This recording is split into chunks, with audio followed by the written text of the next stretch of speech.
Hey everyone, I'm Kiting is Hard. Before the video starts, I'll go over my plans for the series and my channel in general. I have a lot of real life obligations to attend to daily, but I can take an hour or two every day to work on a video, and hopefully put out one video every 2 to 3 weeks. To help out with the time-consuming process of video editing, I'm looking for an editor to help piece together the clips and recordings I find, as well as add animations. If you or anyone you know is interested, please contact me at kitingishard@gmail.com. As I get more into the pattern of creating videos, if enough people are watching my content, I will also begin doing VOD reviews and pro game analyses. I finished relocating my setup, so I've also started streaming again. The link is in the description. Come take a look for some educational jungle gameplay and commentary. A schedule will be hammered out as soon as I get everything in my life in order. I analyze every game I play, and I often give op.gg and VOD analysis. Any support, whether it be on Twitch or YouTube, is greatly appreciated. Quick shout out to my new graphics designer, Tradi. You can check out his information below. Welcome to the third video of Advanced League of Legends macro play. In my last video, I covered how to track the enemy jungler to gain and maintain a lead. In this video, I will focus on when and how to gank, dive, and counter gank properly, as well as how to make more proactive plays around the map. I spent the last video stressing just how important information is to a jungler, and I will start this video out by once again reiterating that fact. Information allows you to better assess the risk and potential reward of different decisions you can make. Early game jungling is a two-step process. Gain as much information as you can first, and then decide what to do based on that information.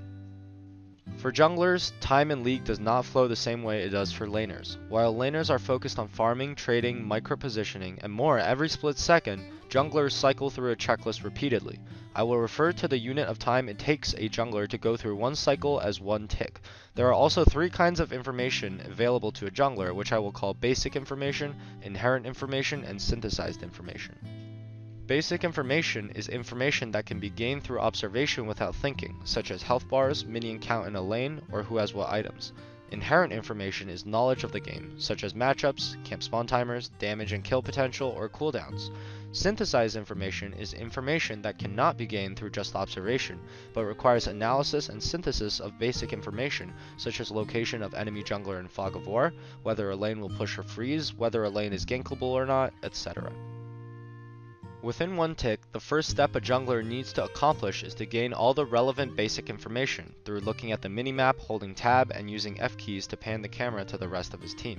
The basic information that a jungler needs is who is visible on the map, health, mana, KDA, and CS of laners, summoner spell availability, which of his camps are up, where minion waves are, and where his team's wards are. Some more basic information that can be gained is if a laner pings that his opponent used a summoner spell, or if the opponent warded a bush. After gaining this basic information, the jungler needs to combine the basic information with previously gained inherent information and put everything he learned into context. For example, if I see that the enemy Darius is 5-0 and my Riven is 0-5, that means I have gained the basic information about their KDAs. My knowledge of inherent information tells me that because of his KDA, Darius is capable of 1v2ing me and my Riven. This knowledge can be gained through watching YouTube videos, streams, or simply playing, and this process is what most people focus on improving when they try to learn League. Learning cooldowns, trade patterns, damage potentials, and matchups is the biggest focus of most players to try to improve their inherent information. A player like Faker has played League for so long and learned so much inherent information that he sees potential kills and outplays that other people don't see, similar to how a chess grandmaster can see several moves in advance through having a vast knowledge of the game. A big difference between high elo and low elo is that people are significantly more aware of each champion's potential. While this type of information is important to learn well, I believe that this only really comes from physically playing League to practice, and as such, recognizing damage output and potential can't easily be taught. Of course, watching better players can help to an extent by comparing what you would do in their situation to what they actually do, while thinking about why they do what they do, but it's very mentally taxing to stay focused to this extent throughout an entire game. The third and final step for the jungler is to compare all the basic information and inherent information he learned in the previous steps, and decide which actions he should take to minimize risks while maximizing potential rewards. This is by far the most difficult step in my opinion, and this is what makes good junglers good.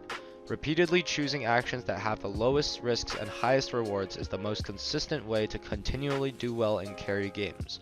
Note that I'm not saying that a good jungler will always be able to carry through making smart decisions, as there is always the chance that a low risk high reward action doesn't pay off. However, it's all about increasing the odds of winning and doing well rather than finding a way to carry every single game through every single decision. A jungler only has a few actions he can take: ganking, counter-ganking, diving, taking an objective, invasive neutral or defensive warding, holding a lane, stealing camps, and farming. Some options, such as farming or taking a neutral objective, are dependent on spawn timers, while others, like counter-ganking or diving, have the prerequisite of being near an enemy gank or having a minion wave crash into the opposing turret, respectively. With different sets of basic information, different options become available. However, as a vague general rule for this season, the order of priority for a jungler should be counter-ganking, warding, diving, taking an objective, ganking, holding a lane, stealing camps, farming. Stealing enemy camps to deny them experience has fallen off greatly as a strategy due to the catch-up XP mechanic, as well as the meta favoring gank-oriented junglers that don't need to scale with gold or levels. This order of priority is very vague because many factors such as matchups, minion positioning, proximity, etc. all have a heavy impact on the jungler's next action. Based on what the jungler synthesizes from the basic information and inherent information available to him, he decides on a course of action to take. After deciding on this course of action, he immediately begins taking in a new set of basic information to repeat the cycle to make sure that no new action takes priority. This cycle falls within a tick of time, and the jungler experiences tick after tick of this mental cycle as he plays the game. A recent video I'm a big fan of is NEACE's video on mental APM, and I will be referencing that concept to explain ticks of time. The link to his video is in the description. Basically, mental APM, or mAPM, is the rate at which someone is capable of thinking of different things. Alternatively, it can be seen as the amount of things someone is capable of thinking of within a unit of time. Anyone is capable of seeing physical APM through mouse and keyboard actions, but mAPM is purely mental and can't be easily observed, so oftentimes people underestimate the difference in thinking between low elo and high elo. The primary difference between low elo and high elo junglers isn't a difference in mechanics, teamfighting, or even vision control, but rather a difference in mAPM capacity as well as tick length, with challengers reducing the tick length to seconds, constantly refreshing their information through moving their cameras and watching the minimap, all the while calculating options and rearranging priorities. In the end, if a silver jungler and a challenger jungler are faced with the same situation, it certainly is possible for the silver jungler to make the same decision as the challenger jungler, but the challenger will consistently make the play with the minimal risk and maximum reward. Moving on to the actions available to a jungler, the big ones to cover are ganking, diving, counter-ganking, and scouting. Ganking is the action of presenting the enemy with a 1v1 situation and baiting them into a 1v2 through a sudden appearance of an ally. When a jungler goes for a gank, he must consider a few things: the current health bars of the laners, the minion counts and positions, the location of the enemy jungler, and if the enemy laner has warded to protect themselves. As a laner, the most important things to contribute to a gank are a pink to guarantee a clear path for the jungler, and a frozen wave to force the enemy to overextend. When the jungler is in position to gank, the laner must initiate the trade, even if it is a losing trade, to distract the enemy laner. This could provide enough of a distraction for the jungler to blast plant into a warded bush and walk into the lane before the enemy can react. When a jungler is about to gank a lane, the laner should position away from his jungler, because similar to boxing where opponents circle each other, the opposing laner will be pressured to angle himself towards the jungler. For example, if I am ganking mid from top side, my mid laner should angle towards bot side river, and the enemy mid will naturally angle towards me. As a jungler, your contributions to a gank are warding around beforehand to prevent a counter gank from the enemy jungler, finding an unwarded path into a lane, and providing your CC and damage to help kill the enemy laner. While ganking, save your gap closers if you are already behind the enemy, so that if they flash or dash away, you have a method of chasing. Diving has the same concepts as ganking, with greater risks but greater rewards. The jungler needs to secure vision around the enemy tower to stop counter ganks and stay hidden until the minion wave crashes into the tower, while the laner needs to shove in the wave quickly to keep his minions as healthy as possible. The main difference is juggling tower aggro, which is especially difficult to coordinate in a solo queue setting. Usually, the tankier member with more CC and longer cooldowns initiates the dive, uses his cooldowns, then moves back towards the edge of the turret and waits there. When he is one turret shot away from dying, he steps out of turret aggro range. Counter-ganking a dive almost always means at least a 1-for-1, so it is an action with minimal risk and very high potential reward. Counter-ganking is, in my opinion, the most difficult. Counter-ganking is the action of baiting an enemy jungler into ganking a lane thinking it's a 1v2 situation, and appearing when the enemy's positions have been compromised, turning the fight into a 2v2 and almost always a win. This requires tracking the enemy jungler, a topic covered in the previous video, and foresight to detect where the enemy has vision and circumvent it rather than clear it, as clearing vision notifies the enemy of jungle presence.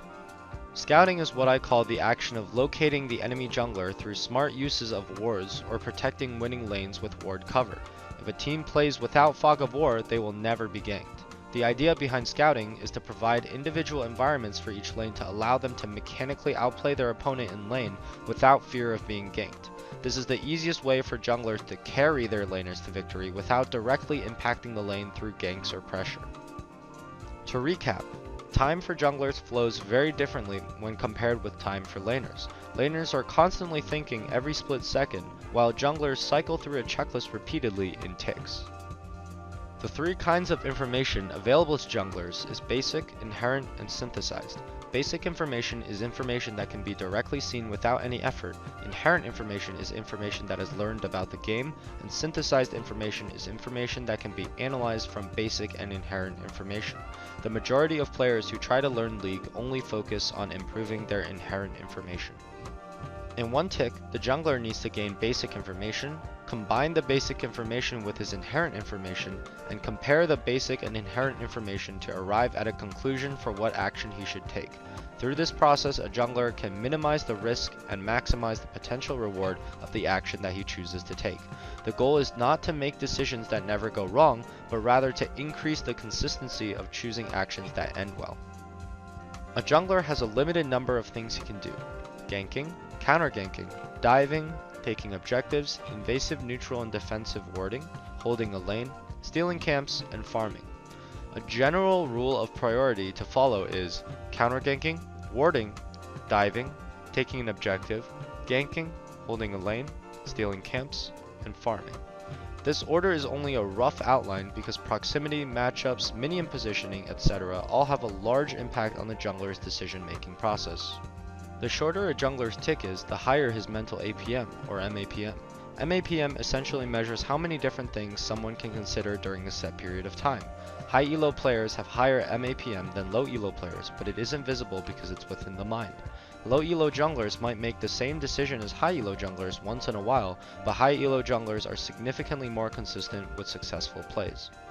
The important actions for a jungler are ganking, diving, counter-ganking, and scouting.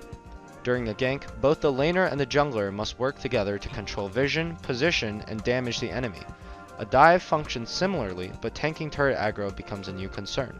Counter-ganking is difficult because it requires game knowledge to track the enemy jungler and predict his ganks and dives. Counter-ganking completely messes up the enemy's dives and ganks, and is almost always low risk high reward if pulled off correctly. Scouting helps protect laners from enemy ganks and prevents counter-ganks when trying to gank or dive. Using wards efficiently will be covered in a future video, along with wards, pings, and communication in general. Thanks for watching the third video in Advanced League of Legends Macroplay. The next video will be about wards, pings, and communication. Please drop a like if you found this video helpful, subscribe for future videos, and drop by the stream for live commentaries and analyses on high elo games. If you have any suggestions, please let me know in the comments. I'll see you next time.